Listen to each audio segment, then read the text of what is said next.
Good morning friends. So welcome to the prelims booster session.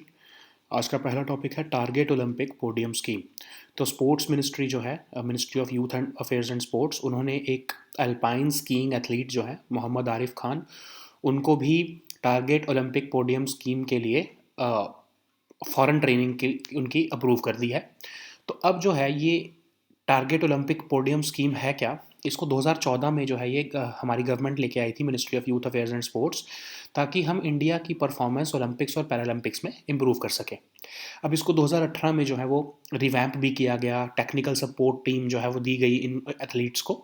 अब इसमें कौन कौन से एथलीट्स जो हैं वो एलिजिबल होते हैं? तो एक तो सीनियर लेवल भी, जूनियर लेवल भी और सब जूनियर लेवल एथलीट्स भी इसके लिए अवेलेबल एलिजिबल होते हैं। तो वो एथलीट्स को इसमें जो है बेनिफिशियरी बनाया जाता है, जो कि जिनके अंदर लगता है कि वो आने आने वाले टाइम में ओलंपिक्स या पैरालंपिक्स में जो है वो कोई पदक हासिल कर सकते हैं। ठीक है। तो अब ये कैसे डिसाइड होता है कि हम कौन सा एथलीट जो है वो कुछ पदक हासिल कर पाएगा? तो ये देखा गया कि जो एशियन गेम्स या कॉमनवेल्थ गेम्स में जिनके मेडल आए वो उनके में ये पोटेंशियल है और उनको जो है ये बेनिफिट्स मिलते हैं। ठीक है। अब उनकी फॉरेन ट्रेनिंग से लेके international competition, equipment, coaching camp, सब कुछ जो है उनका खर्चा गवर्नमेंट उठाती है और 50,000 रुपये उनको मंथली स्टाइपेंड भी दिया जाता है। ठीक है। अब high priority category of sports इसमें आइडेंटिफाई किए गए हैं, जैसे एथलेटिक्स, बैडमिंटन, हॉकी, ये सारे जो हैं। अब इसमें जो एथलीट्स जो खेल रहे हैं उनको ये बेनिफिट्स दिए जाते हैं। ठीक है। अब इसमें होता क्या है कि जो एथलीट्स हैं, ऐसा नहीं कि उनको जब तक वो मेडल नहीं लेते उनको ये मिलता ही रहेंगे इसके बेनिफिट्स। तो इसमें स्पोर्ट्स अथॉरिटी ऑफ इंडिया और नेशनल स्पोर्ट्स फेडरेशन जो हैं, उन्होंने कुछ गाइडलाइंस बनाई हैं, कुछ परफॉर्मेंस इंडिकेटर्स बनाए हैं। उन परफॉर्मेंस इंडिकेटर्स को अगर ये एथलीट्स फॉलो कर रहे हैं, उस पर और उन मापदंड पर जो है वो खरे उतर रहे हैं, तभी जो है उनको ये बेनिफिट्स मिलते हैं। ठीक है। अब जो है कोच जो होते हैं उनके और उनके अदर स्टेक होल्डर जो उनकी ट्रेनिंग करवा रहे हैं, वो ही इन मापदंड जो है वो देखते हैं कि क्या उनके जो एथलीट्स हैं वो इसको पूरा कर पा रहे हैं उन मापदंड को या नहीं। उसी के बेसिस पर उनको जो है ये टॉप स्कीम के अंदर के बेनिफिट्स मिल पाते हैं। सो नेक्स्ट टॉपिक देखते हैं, जो कि है फ्रेंच वैक्सीन बिल। तो फ्रेंच पार्लियामेंट जो है उन्होंने एक वैक्सीन बिल को पास किया है, जिसमें कहा गया है कि अगर किसी भी पर्सन को 16 साल से ऊपर के एज के किसी भी पर्सन को अगर सोशल गैदरिंग में जाना है, स्पोर्ट्स में जाना है, लेजर एक्टिविटी या कल्चरल एक्टिविटी में जाना है, तो उनको कंपलसरी होगा वैक्सीनेट होना। ठीक है। अब इससे पहले क्या था, एक हेल्थ पास इशू करती थी गवर्नमेंट, फ्रेंच गवर्नमेंट। अब उसको जो है रिप्लेस करके वैक्सीनेशन पास जो है वो से रिप्लेस कर दिया गया है। तो हेल्थ पास क्या होता था कि या तो आप वैक्सीनेटेड हो या फिर आपके पास कोविड नेगेटिव टेस्ट होना चाहिए। लेकिन अब उन्होंने कहा है कि हेल्थ पास नहीं, अब हम वैक्सीन पास जो है वो इशू करेंगे, मतलब वैक्सीन कंपलसरी होगी। ठीक है। अब जो है पहले सिर्फ हेल्थ वर्कर्स के लिए कंपलसरी थी वैक्सीन, अब जो है सारे लोग जो भी पब्लिक स्फेयर में जाना चाहते हैं और वो 16 साल से ऊपर के लोग हैं, तो उनको जो है वो वैक्सीन लेना कंपलसरी होगा। एक्सेप्शंस दी गई हैं इसमें। 12 से 16 साल के जो स्कूल गोइंग जो स्टूडेंट्स हैं उनको उनको जो है वो एक्सेप्शन है, अगर उन्होंने वैक्सीन नहीं करवाई है तो उनको कुछ कुछ एक्टिविटीज़ की परमिशन दी गई है कि वो पब्लिक स्फेयर में कुछ एक्टिविटीज़ कर सकते हैं, सब्जेक्ट टू सर्टेन कंडीशंस। इसमें पेनल्टीज़ का भी जो है वो प्रोविज़न रखा गया है कि कोई फेक वैक्सीन पास ना बनाए, या कोई अगर किसी ने फेक वैक्सीन पास बनाया तो 5 साल की जेल हो सकती है या फिर 75,000 यूरोस का फाइन भी लग सकता है। वो एम्प्लॉयर्स जो कि केयरलेसनेस कर रहे हैं अपने ऑफिस में और एम्प्लॉयज़ की वैक्सीनेशन से रिलेटेड वो कुछ केयरलेसनेस कर रहे हैं, उनके ऊपर भी फ़ाइन लगाने का जो है वो प्रोविज़न है इसके अंदर। ठीक है। अब 1,000 यूरो तक का जो फ़ाइन हो सकता है, और जो है 50,000 यूरो तक जो है वो मैक्सिमम जा सकता है किसी भी एम्प्लॉयर के ऊपर फ़ाइन। अब ये इसमें कंट्रोवर्सी क्या हो रही है कि जो एंटी वैक्सीनेशन एक्टिविस्ट हैं वो कह रहे हैं कि ये फंडामेंटल राइट्स के अगेंस्ट है और किसी को भी आप कैसे मजबूर कर सकते हो। तो जो भी वैक्सीन के अगेंस्ट है, अब ये सिर्फ फ्रांस में ही नहीं है, ये इंडिया में भी हैं ऐसे जो हैं एक्टिविस्ट जो कि वैक्सीनेशन के ख़िलाफ़ हैं, जो वैक्सीन के ख़िलाफ़ एक पूरा प्रचार चला रहे हैं। तो उनको ये जो है स्कीम जो है ये पसंद नहीं आ रही है। ठीक है। सो अब जो है अब हम देखते हैं कि नेक्स्ट टॉपिक क्या है, जो कि है नेशनल वाटर अवार्ड्स। तो यूनियन जल शक्ति मिनिस्ट्री जो है उन्होंने third national water awards announce किए हैं। उत्तर प्रदेश इसमें बेस्ट स्टेट कैटेगरी उभर कर सामने आया है, उसके बाद राजस्थान और उसके बाद तमिलनाडु जो है वो थर्ड रैंक पर आया है। तो इस अवार्ड्स की क्या ज़रूरत है, क्योंकि इंडिया में 18% ऑफ वर्ल्ड पॉपुलेशन रहती है, लेकिन हमारे पास सिर्फ 4% ऑफ वर्ल्ड के रिन्यूएबल वाटर रिसोर्सेज हैं। तो इसलिए हम ऐसे स्टेट्स को, डिस्ट्रिक्ट्स को, इंडिविजुअल्स को, ऑर्गेनाइजेशंस को रिकॉग्नाइज करते हैं इन अवार्ड्स के थ्रू, जो कि गवर्नमेंट की विजन जल समृद्ध भारत मतलब वाटर कंजर्वेशन में या फिर बेस्ट वाटर मैनेजमेंट प्रैक्टिसेस में जो है वो अपना योगदान देते हैं। तो ये अवार्ड्स 2018 में अनाउंस किए गए थे जल शक्ति मिनिस्ट्री द्वारा सबसे पहली बार। और ये अवार्ड्स जो हैं 57 अवार्ड्स दिए जाते हैं स्टेट्स को, ऑर्गेनाइजेशंस को, इंडिविजुअल्स को 11 डिफरेंट कैटेगरीज में। इसमें साइटेशन मिलता है, ट्रॉफी मिलती है और एक कैश प्राइज भी दिया जाता है। तो ये अवार्ड्स आपके बेसिकली जो हैं आपके water management practices, best water management practices को रिकॉग्नाइज करने के लिए अवार्ड्स बनाए गए हैं। नेक्स्ट टॉपिक देखते हैं जो कि है स्पेशल प्रोटेक्शन ग्रुप।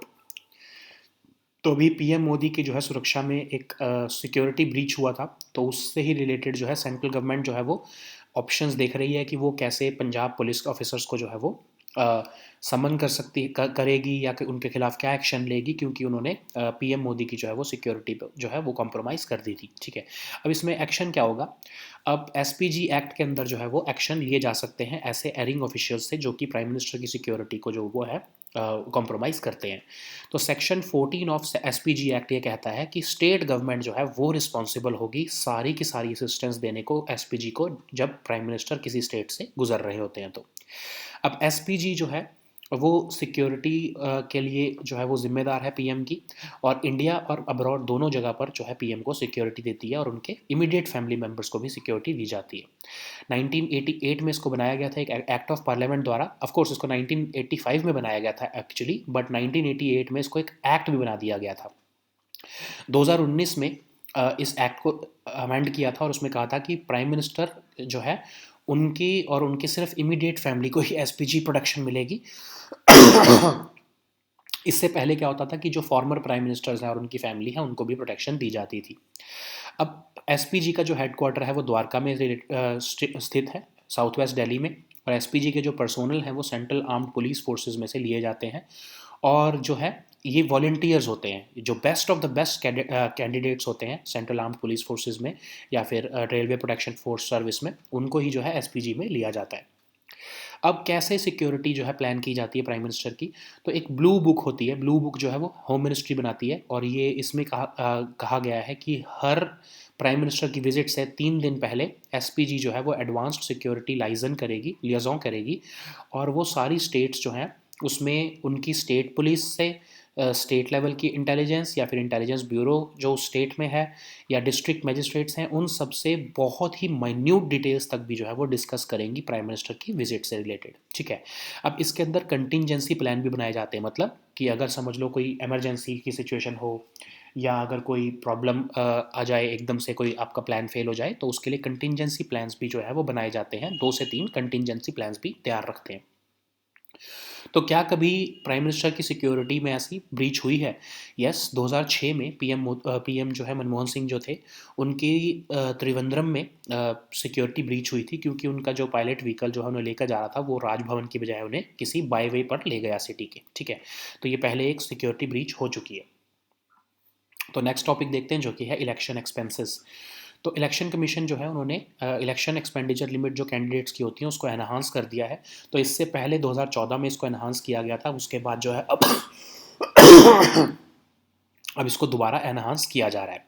तो जो है 2014 के बाद फिर जो है आपके 2020 में भी एक बार एनहांसमेंट हुई थी, लेकिन अब जो है एनहांसमेंट थोड़ी ज़्यादा एनहांसमेंट की गई है। तो जैसे कि पार्लियामेंट्री अगर पोल्स हैं तो उसमें जो कैंडिडेट हैं बिग स्टेट्स में, तो उनको 70 लाख से बढ़ाकर अब उनकी 95 लाख रुपीज़ तक की एक्सपेंडिचर लिमिट बढ़ा दी गई है, और स्मॉल स्टेट्स की 54 लाख से बढ़ाकर 75 लाख कर दी गई है। अब जो बिगर स्टेट्स हैं वो हैं महाराष्ट्र, मध्य प्रदेश, उत्तर प्रदेश, वेस्ट बंगाल और जो कर्नाटका, और जो स्मॉलर स्टेट्स हैं वो हैं गोवा, सिक्किम, अरुणाचल प्रदेश और यूटीज़। अब जो यूटी और जम्मू कश्मीर है उसमें जो है वो बिगर स्टेट्स की जितनी ही रखी गई है पार्लियामेंट्री पोल एक्सपेंडिचर की जो लिमिट, और वो है 95 लैक्स। असेंबली इलेक्शंस के लिए एक्सपेंडिचर लिमिट जो है वो 28 लाख रुपए से बढ़ाकर 40 लाख कर दी गई है बिगर स्टेट्स के लिए, और स्मॉलर स्टेट्स के लिए 20 लाख से बढ़ाकर 28 लाख कर दी गई है।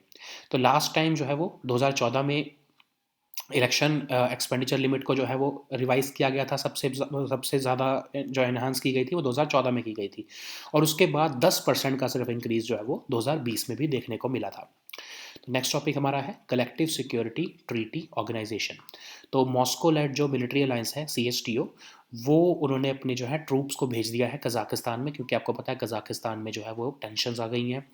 वहाँ पर प्रोटेस्ट हो रहे हैं, एक क्राइसिस आ गया है, क्योंकि वहाँ पर फ्यूल प्राइसेस जो है वो एस्केलेट हो गए थे, उसकी वजह से वाइड स्प्रेड अनरेस्ट वहाँ पर सिचुएशन आ गई है। तो जो वहाँ के प्रेसिडेंट हैं वो ऐसा कह रहे हैं कि CSTO को उन्होंने इसलिए बोला है क्योंकि उन्होंने कहा है कि प्रोटेस्ट के रूप में कुछ टेररिस्ट ग्रुप्स जो हैं वो कज़ाकिस्तान में आ गए हैं, और वो टेररिस्ट ग्रुप्स जो हैं वो बाहर से ट्रेनिंग लेकर आए हैं, और कज़ाकिस्तान की सिक्योरिटी के ऊपर वो खतरा है। ठीक है, तो हम देखते हैं कि CSTO है क्या। तो जैसे नेटो है वैसे ही CSTO भी है। CSTO एक इंटर गवर्नमेंटल मिलिट्री अलायंस है जो कि 1992 में साइन किया गया था, और 1994 में वो इन्फोर्स हुआ। तो उस टाइम पर Armenia, Kazakhstan, Kyrgyzstan, Russia, Tajikistan और उज़्बेकिस्तान ने इसको साइन किया था। उसके बाद अज़रबैजान, जॉर्जिया और बेलारस ने भी इसको ज्वाइन किया। लेकिन शुरू में वो सिर्फ 5 साल के लिए बनाया गया था, लेकिन जब 5 साल की लिमिट ख़त्म हुई तो अज़रबैजान, जॉर्जिया और उज़्बेकिस्तान ने उसको एक्सटेंड करने से मना कर दिया, और वो इस ट्रीटी से वापस विड्रॉ कर गए। लेकिन बाकी मेंबर्स जो हैं उन्होंने 2002 में मॉस्को सेशन में इसको फुल एक इंटरनेशनल ऑर्गेनाइजेशन बना लिया, और जो है इसमें सर्बिया और अफगानिस्तान का भी ऑब्जर्वर स्टेटस मिला हुआ है। तो करंटली जो मेंबर्स हैं इसके वो हैं Armenia, Kazakhstan, Kyrgyzstan, Russia, Tajikistan और बेलारस। तो इसमें मतलब क्या हुआ कि इनमें से किसी भी एक के ऊपर कोई अटैक हुआ है तो ये बाकी सारी स्टेट्स जो है वो अपनी जो है ट्रूप्स जो है वो भेजकर उस स्टेट को बचाने की कोशिश करेंगे। ठीक है, so now let us see all these topics in English. So the first topic is Target Olympic Podium Scheme. So Sports Ministry's Mission Olympic Cell has approved the inclusion of alpine skiing athlete Mohammad Arif Khan in the Target Olympic Podium Scheme, and he will be provided the training, even foreign training for his sports activities. So what is this top scheme? So it was initially launched in 2014, that is in September 2014, by Ministry of Youth Affairs and Sports, and it is aimed to improve India's performance at Olympics and Paralympics. So it was revamped in 2018 because a technical support team to manage these tops was also established. So all those athletes who have the potential to secure medals in Olympics and Paralympics are supported by the government through this scheme. So how do they identify that which athlete will be able to secure a medal in Olympics and Paralympics? So the government has seen that those athletes who have won medals in the last conducted Asian Games as well as Commonwealth Games, they have the potential to secure the medals. That's why they are given foreign training, international competition, equipment, coaching camp, etc. Also, they are given a monthly stipend of 50,000 rupees. So high priority category of sports have been have been identified, such as athletics, badminton, hockey, etc. So the athletes, senior level athletes, junior and sub junior athletes, all of them have been identified. If they have the potential to secure a medal, then they are given the benefits under this scheme. Okay, so this is not a permanent scheme because these athletes have to regularly prove that they are preparing well.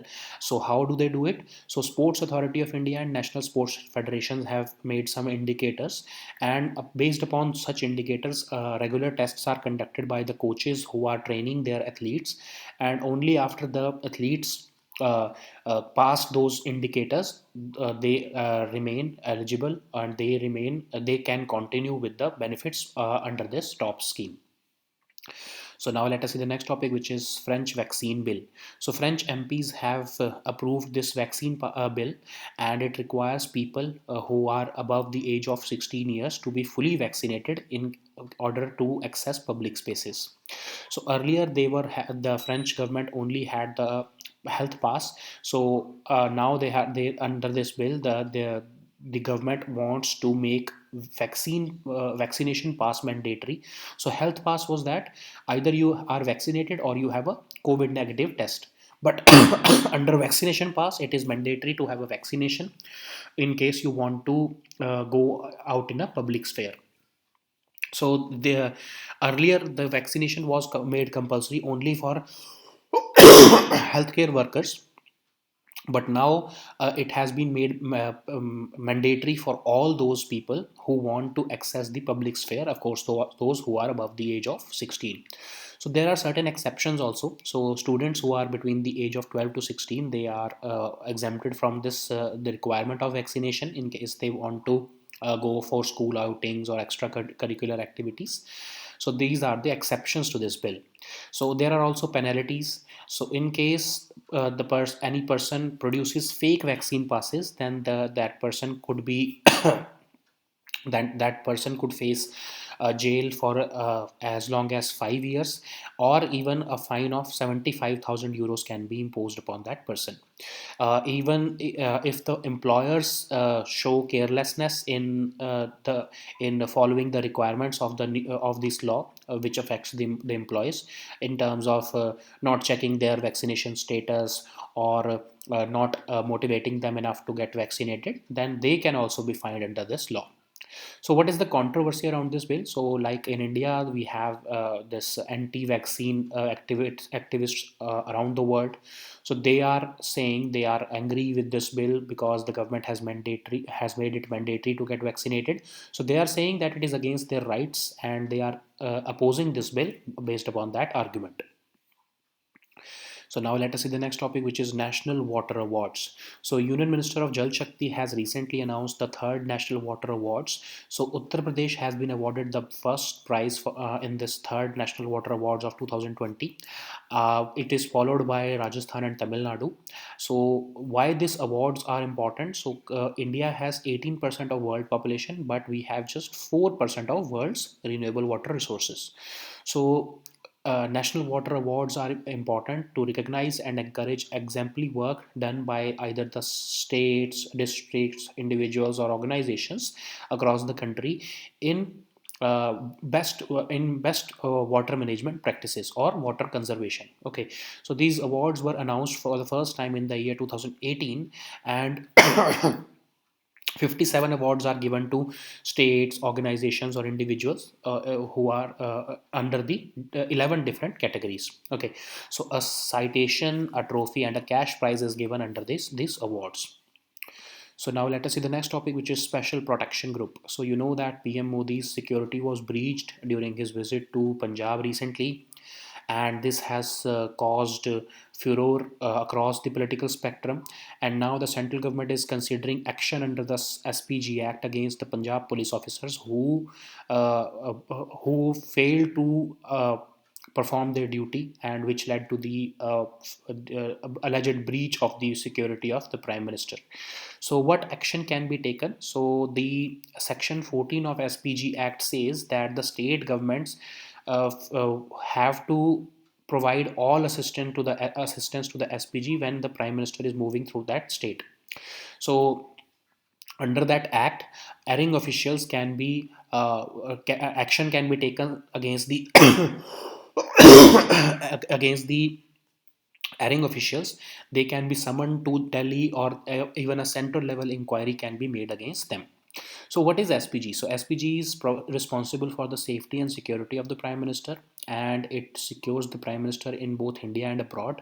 And it also secures the immediate family members if they are residing with the Prime Minister in the official residence.